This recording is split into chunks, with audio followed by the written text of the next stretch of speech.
music on the whole. Some buy skills and even take souls. YMC step foot on Broadway. Get up the mic, man, I don't know what to say. Kelvin C, they got music on the whole. Some buy skills and even take souls. YMC step foot on.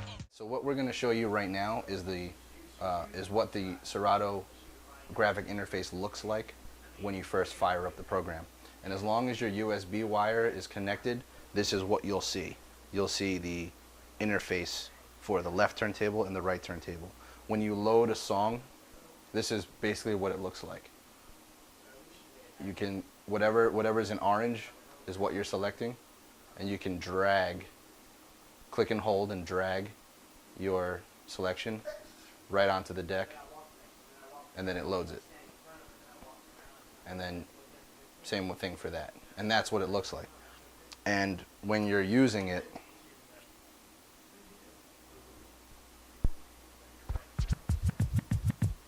that's basically what you're seeing when you have music playing in Serato. That's what you see and that's what you hear. And if you're controlling it with records, then you can scratch it just like it was on vinyl. Okay, and this wave that's scrolling right now, you can change the speed of that just by hitting your plus or minus buttons up here.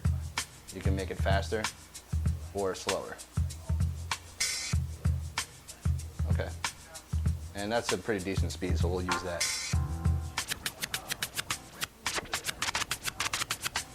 And as you can tell, it's pretty accurate as far as the latency or actually lack thereof latency with the control surface time code signal and it responding to Serato. Now, in order to get the most accurate reading from the time control records into Serato, you have to go into this screen right here called Setup. And let me eject real quick before I do that. In order to get your calibration right, click in this screen right here. It's called Setup. Okay, and when I click on it, I get a new screen.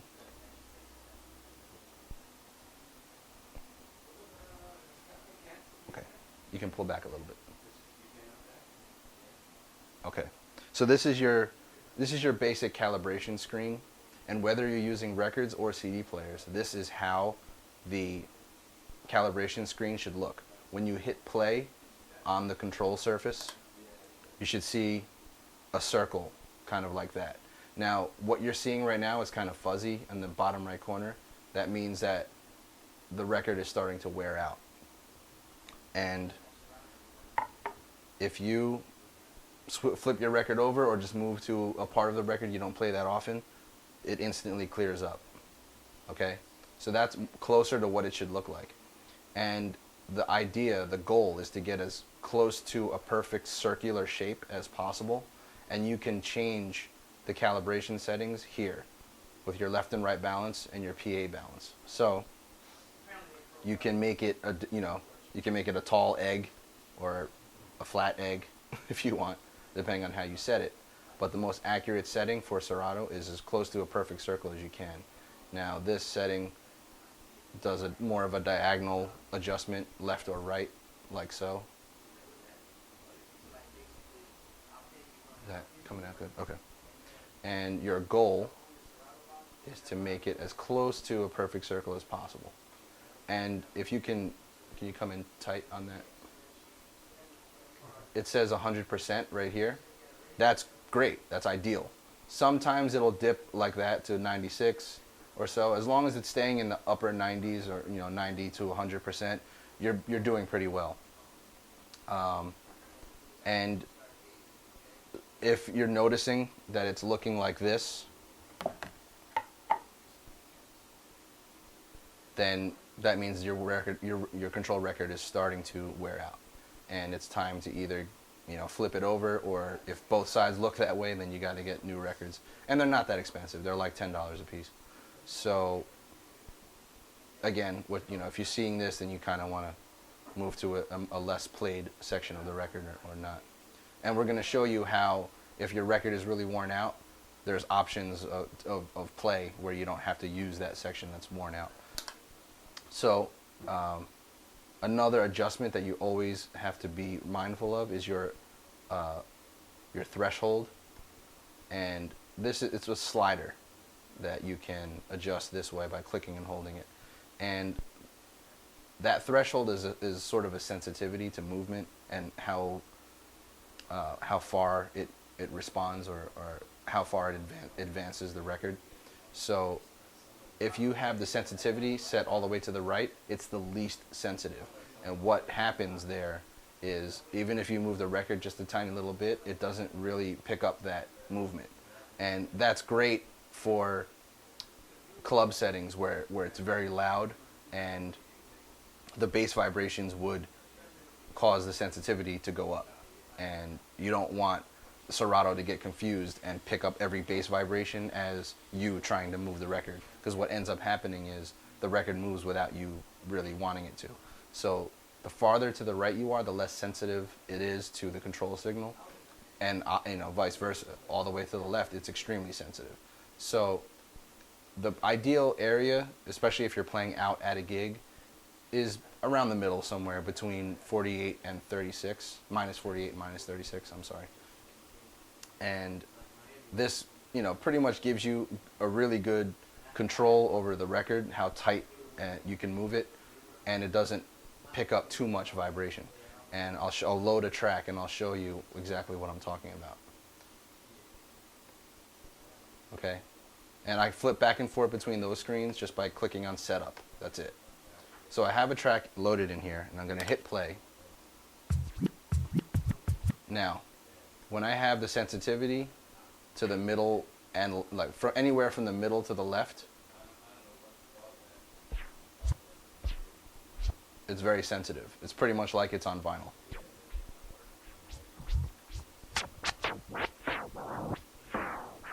Doesn't sound too bad. But if I move it more to the right, even if I try to move the record just a little bit, the wave doesn't really move. So I can't get that slow controlled drag like I can if the sensitivity is higher. So it sounds more choppy that way. But the upside to that is you don't get any unwarranted movement of the waveform due to bass vibration or something like that. And I'll show you if the sensitivity is all the way up, and I'm not going to hit play on the turntable, but just by tapping the turntable, it's starting to advance the record forward, which I wouldn't really want to happen if I'm in a club situation and I'm getting a record ready to play. I don't want it slowly drifting away from me from the point that I wanted. It just kind of messes you up a little. Plus, you can hear it if you have that channel open on the mixer and the sensitivity is really high, and then for some reason the record starts moving. You can kind of hear that in the audio. So you don't want to have that too sensitive.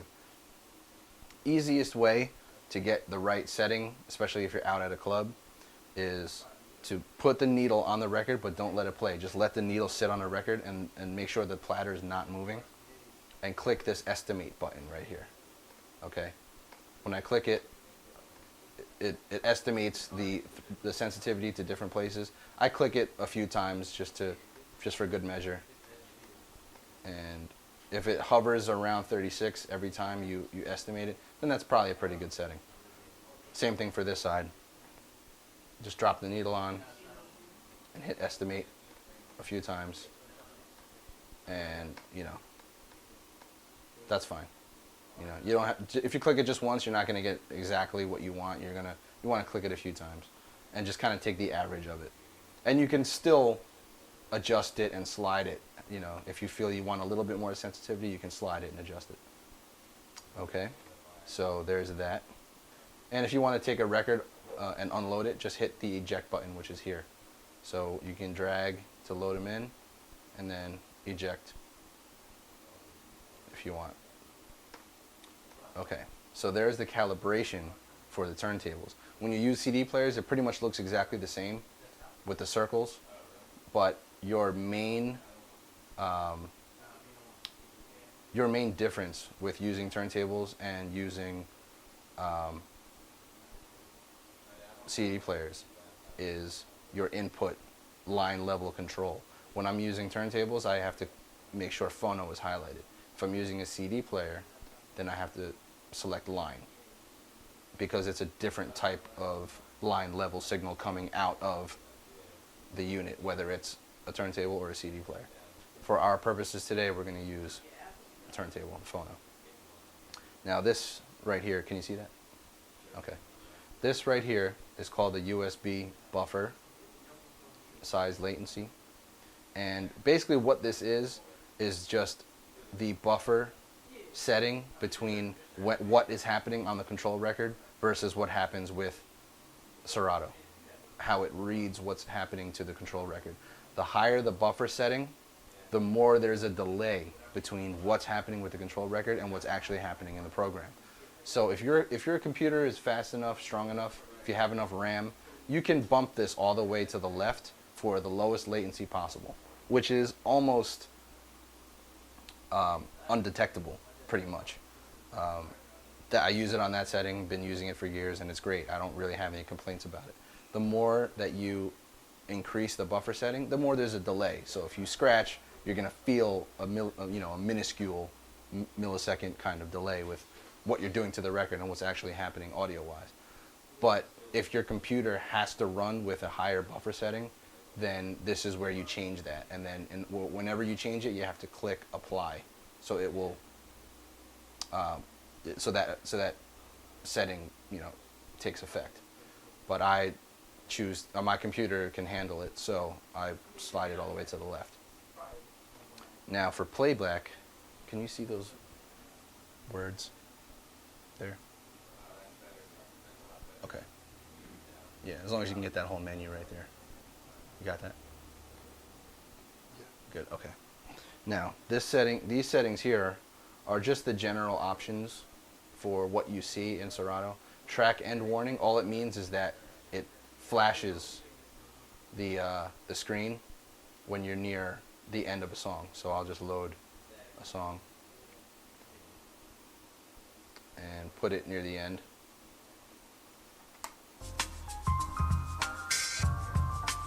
Now you can kind of see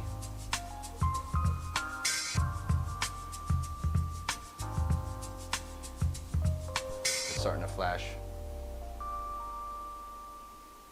And if you don't have that on, then this doesn't flash like that. What did it do again? I thought it said track. Oh, you couldn't? All right. Well, it just gives you like a here.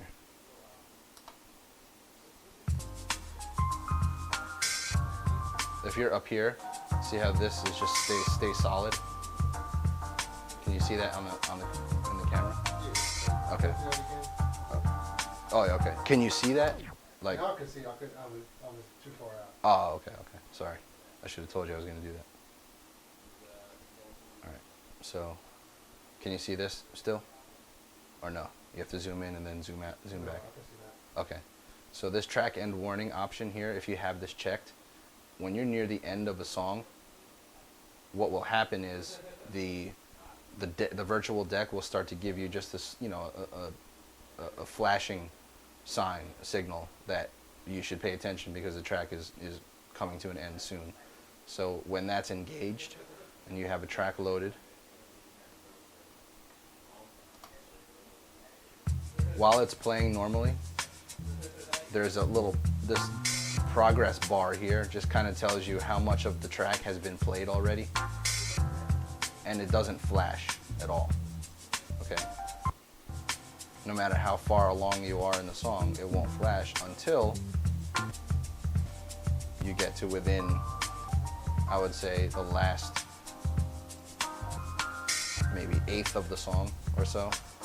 Once you have about 10 seconds or so to go, it will start to flash. Okay, there you go. We're flashing at 15 or whatever. So it's just kind of sending you a signal to maybe you should pay attention and load a new song. And that's pretty much all it does. If you don't have that engaging, you don't see any kind of flashing or whatever. That's just a nice safety feature. Playback keys use shift.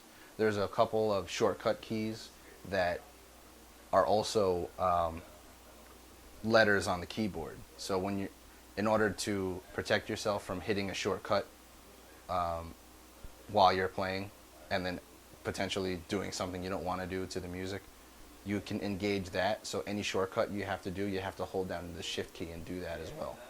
And we'll get into that a little bit later.